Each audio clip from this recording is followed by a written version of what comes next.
Hello, मेरा नाम doctor Yogesh Kumar Agarwal है। मैं पीडियाट्रिशियन हूँ, Devi women and child hospital, Raipur, Chhattisgarh से। आज का जो वीडियो है वो किसके लिए है? तो वो उन सारी मदर्स के लिए है जो अभी प्रेगनेंसी के लास्ट ट्राइमेस्टर में है, जिनका बच्चा होने वाला है। और इस वीडियो में आज अपन सीखेंगे कि मदर कैसे अपने हाथों की हेल्प से ब्रेस्ट से दबा के दूध निकाल सकती है। तो ये वीडियो उन मदर्स के लिए हेल्पफुल हो सकता है कि जिनका बेबी डायरेक्ट लैच नहीं कर रहा, लेकिन उनको मिल्क आ रहा है, उनको समझ नहीं आ रहा कि वो मिल्क कैसे निकालें। उन मदर्स के लिए बहुत ज़्यादा हेल्पफुल है कि जिनका बच्चा समय से पहले हुआ है और NICU में है।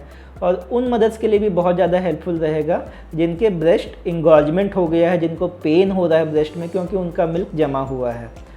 तो इस वीडियो में शुरू करने से पहले सबसे अपन ब्रेस्ट की एनाटॉमी एक बार समझ लेते हैं। तो इसे हम निप्पल बोलते हैं, जो डार्क एरिया है इसको अपन एरियोला बोलते हैं। और यहाँ पे अपने ब्रेस्ट के जो लेक्टिफेरस ग्लैंड होती है वो यहाँ पे होता है। तो ये जो निप्पल जो एरिया होता है ये बहुत ज़्यादा सेंसिटिव एरिया होता है और इसमें बहुत ज़्यादा नर्व एंडिंग्स होती है। तो कई बार क्या होता है, जो हमने देखा कि बच्चा ब्रेस्ट फीडिंग के टाइम सिर्फ अगर निप्पल को बाइट करता है तो कई बार यहाँ पे बाइट की वजह से बहुत ज़्यादा पेन होता है और मदर उसकी वजह से बच्चे को दूध पिलाना छोड़ देती है। तो उन मदर्स के लिए भी ये वीडियो हेल्पफुल है कि अगर आपके निप्पल से ब्लड आ रहा है या फिर बहुत ज़्यादा पेन हो रहा है और आप दूध नहीं पिला रहे हैं, तो आप अपने दूध को निकाल के कैसे पिला सकते हैं। तो इस वीडियो में अपन अब स्टेप बाय स्टेप इस चीज़ को सीखेंगे। तो सबसे पहला काम है कि जब भी हमें मिल्क निकालना है तो हमें ये चीज़ का ध्यान देना है कि मिल्क निकालने के लिए सबसे इम्पॉर्टेंट हार्मोन है ऑक्सीटोसिन हार्मोन। और ये ऑक्सीटोसिन हार्मोन जब भी मदर स्ट्रेस में होती है इसका लेवल बहुत ज़्यादा कम हो जाता है। तो आपको मिल्क निकालने से पहले अपने आप को रिलैक्स रखना है। रिलैक्स रखने के लिए आप क्या कर सकते हैं, आप अगर आपका बच्चा NICU में एडमिट है तो आप बच्चे का एक वीडियो देख सकते हैं, या फिर आप कुछ YouTube में देख सकते हैं, कुछ मोबाइल में देख सकते हैं, ताकि आपका जो माइंड है वो स्ट्रेस फ्री रहे।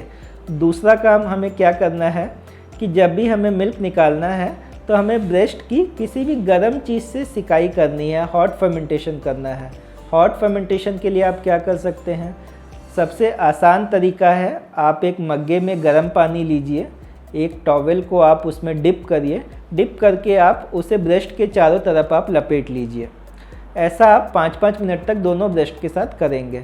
दूसरा तरीका क्या कर सकते हैं कि हम जो हॉट वाटर बॉटल आती है उसको आप ब्रेस्ट पे अलग अलग जगह अप्लाई करके आप उसकी सिकाई कर सकते हैं।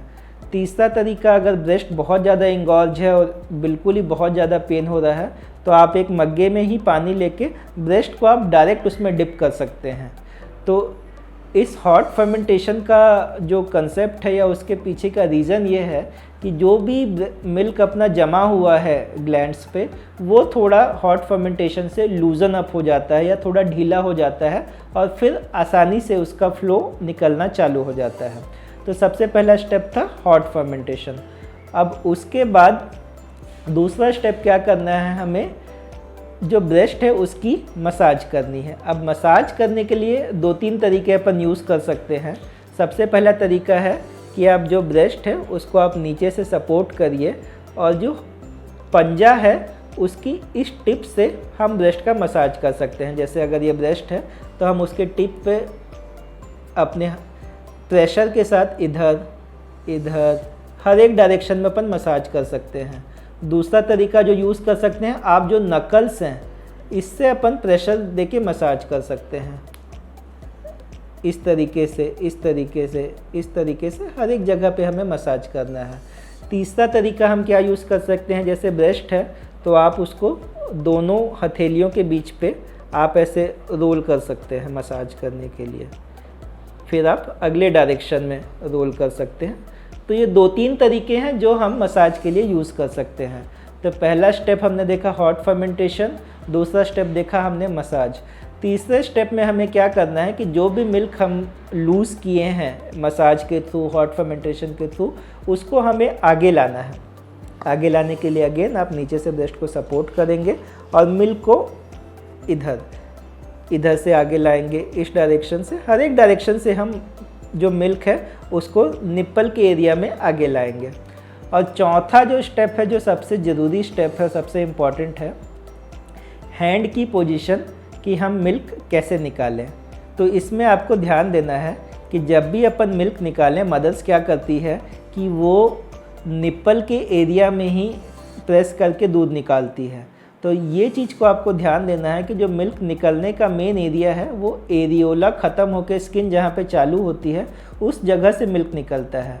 तो जब भी मदर को मिल्क निकालना है, वो निप्पल से 3 उंगली का डिस्टेंस इधर और 3 उंगली का डिस्टेंस इधर, उस पर अपना थंब रखे और सामने की ये 2 उंगली वो सामने रखे, मतलब थंब और ये 2 उंगली एक सिधाई पे रहनी चाहिए, ये तीनों निप्पल, थंब और ये उंगली।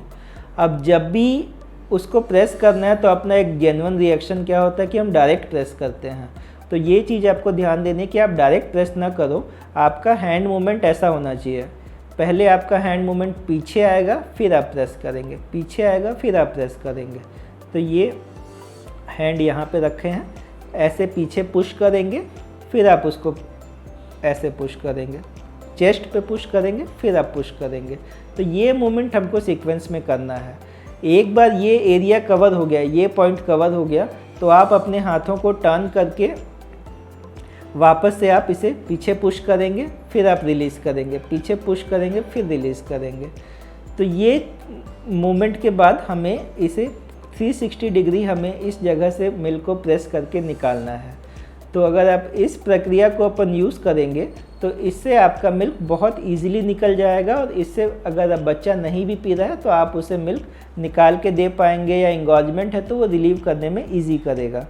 तो ये 4 स्टेप्स हैं जिसको आप फॉलो करके ईज़िली आप मिल्क निकाल सकते हैं और अपने ब्रेस्ट फीडिंग के जर्नी को ईजी बना सकते हैं। Thank you.